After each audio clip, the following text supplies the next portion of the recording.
एक गांव में रामू नाम का एक व्यक्ति अपनी पत्नी रानी के साथ रहता था।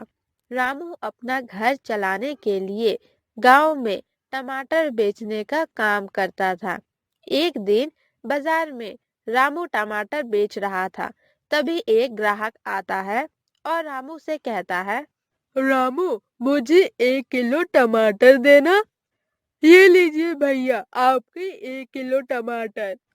इस तरह और भी ग्राहक आकर रामू से टमाटर खरीदते हैं और रामू के सारे टमाटर खत्म हो जाते हैं।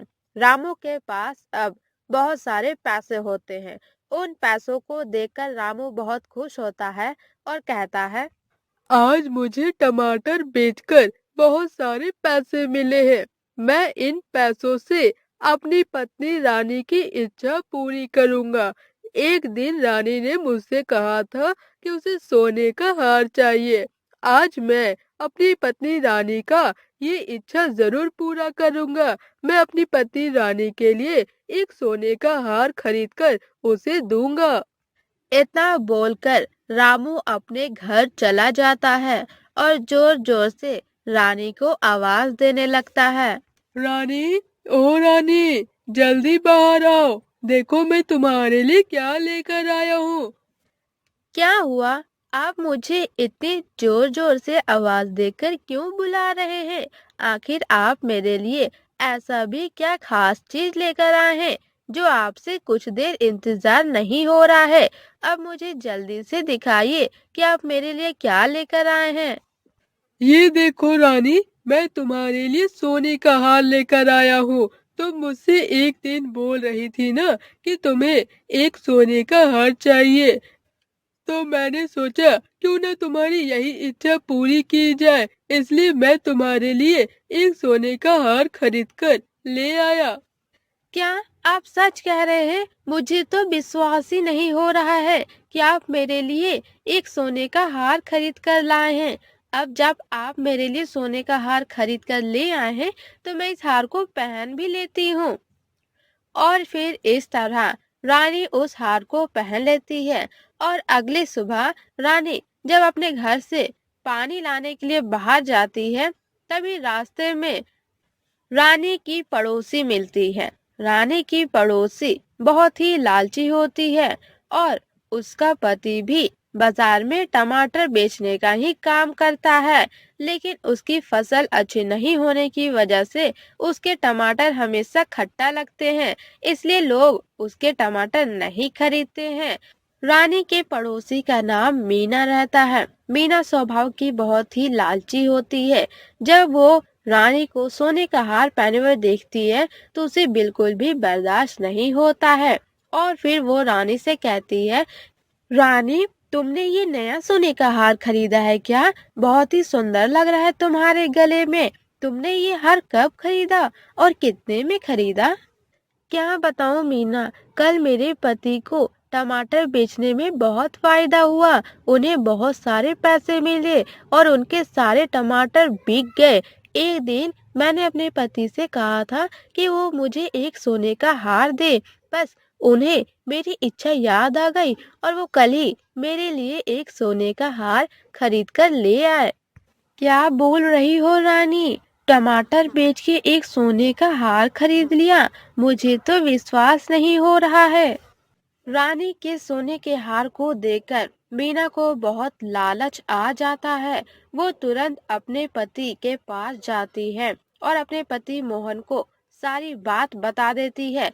मोहन को भी ये बात जानकर लालच आ जाता है कि रामू टमाटर बेचकर एक सोने का हार खरीद लिया। क्या बात कर रही हो मीना? मुझे तो विश्वास नहीं हो रहा है कि रामू ने टमाटर बेचकर एक सोने का हार खरीद लिया। अगर टमाटर का व्यापार इतना अच्छा चल रहा है तो हमारा व्यापार खराब क्यों चल रहा है? उस रामू की वजह से। अगर हम उस रामू को अपने रास्ते से हटा दे तो सारे ग्राहक हमारे से ही टमाटर खरीदेंगे और हम भी बहुत अमीर हो जाएंगे। हाँ, आपने सही कहा। अगर वो रामू हमारे रास्ते से हट जाए तो सारे टमाटर लोग हमसे ही खरीदेंगे। इसलिए मैं आपको एक सुझाव दे रही हूँ।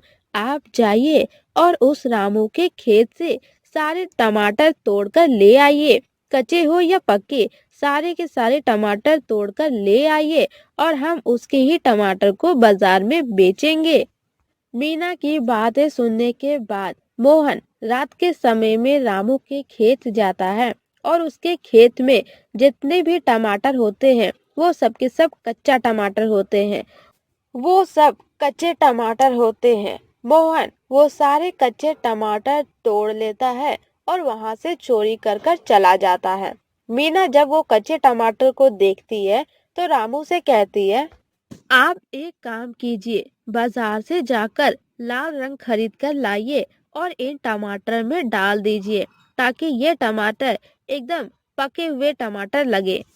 और इस तरह मोहन लाल रंग खरीदकर अपने टमाटर को लाल कर देता है।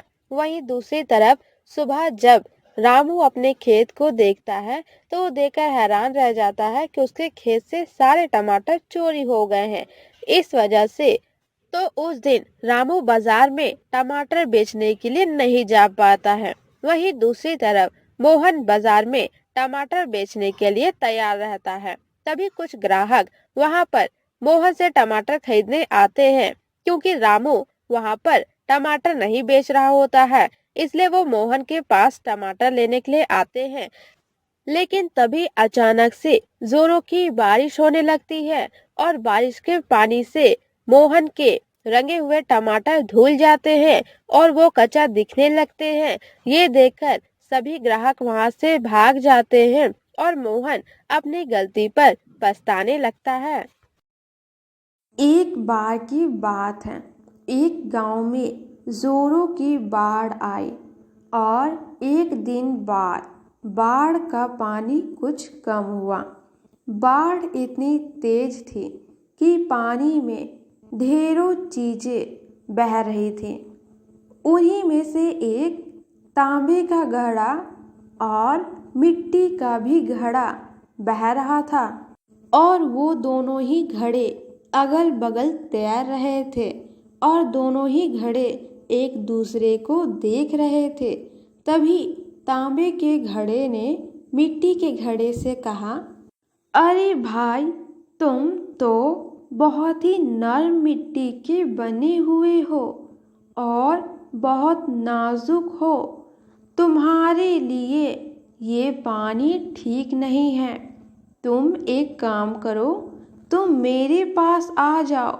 मेरे पास रहने से तुम सुरक्षित रहोगे और तुम्हें कुछ नहीं होगा। मैं बहुत मजबूत हूँ। तांबे के घड़े की बात सुनकर मिट्टी का घड़ा तांबे के घड़े से कहता है, मेरे बारे में इतना सोचने के लिए और मेरा इतना ख्याल रखने के लिए तुम्हारा बहुत बहुत धन्यवाद, पर मैं तुम्हारे नज़दीक आने की हिम्मत नहीं कर सकता हूँ। तुम बहुत मजबूत हो क्योंकि तुम तांबे से बने हो और मैं बहुत कमज़ोर और नाजुक हूँ क्योंकि मैं मिट्टी से बना हूँ। कहीं मैं और तुम आपस में टकरा गए तो मेरे टुकड़े टुकड़े हो जाएंगे। यदि तुम सचमुच में मेरी मदद करना चाहते हो, मेरा ख्याल रखना चाहते हो, तो तुम मुझसे थोड़ा दूर ही रहो। इतना कहकर मिट्टी का घड़ा तैरता हुआ तांबे के घड़े से थोड़ा दूर चला गया। तो ये थी आज की कहानी। अगर आपको ये कहानी पसंद आई तो इस वीडियो को लाइक कीजिएगा, साथ ही हमारे चैनल को सब्सक्राइब कीजिएगा और हमारे सेकंड चैनल को भी सब्सक्राइब कीजिएगा। डिस्क्रिप्शन में लिंक दिया हुआ है और इसी तरह आगे की वीडियोस देखते रहें।